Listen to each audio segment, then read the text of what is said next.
Mabingwa watetezi wa ligi kuu Tanzania bara Yanga Africans, bingwa kwelikweli wa barani Afrika, wamerudi na kupiga goti tena kwa Faisal Salum Mtoto akimtaka arudi katika klabu yao ya Yanga Africans.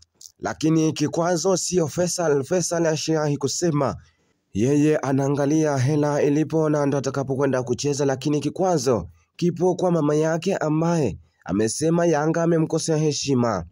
Lakini Yanga wapo tayari kukunja goti na kumuomba msamaha mama yake Faisal, ili Faisal arudi kuwa mrisi sahihi wa Stefan Aziz Ki, ambaye mwishoni mwa msimu huu ataondoka na kwenda Wydad kuhakikisha anaipa huduma timu hiyo.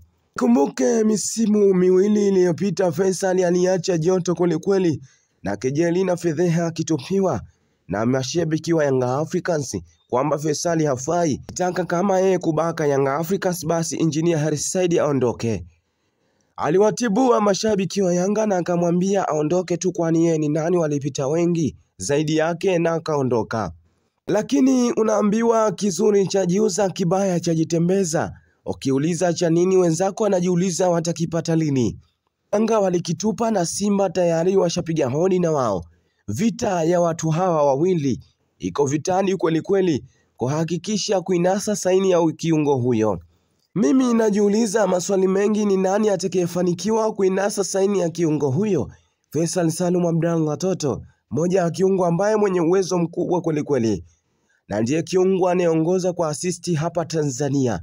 Imagine, ni kiungo ambaye kwa Azam na sio timu ambayo yenye kugombania ubingwa na anafanya vizuri.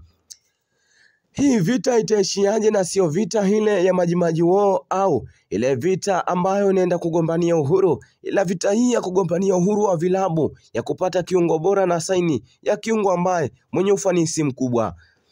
Naam, kuendelea kupata habari hizi, endelea kuwa nasi Free Media, wa kwanza kupata update zetu zote ndani ya Free Media. Mimi the man himself Ashraf Said Ibn Subaiti, tukutane wakati mwingine.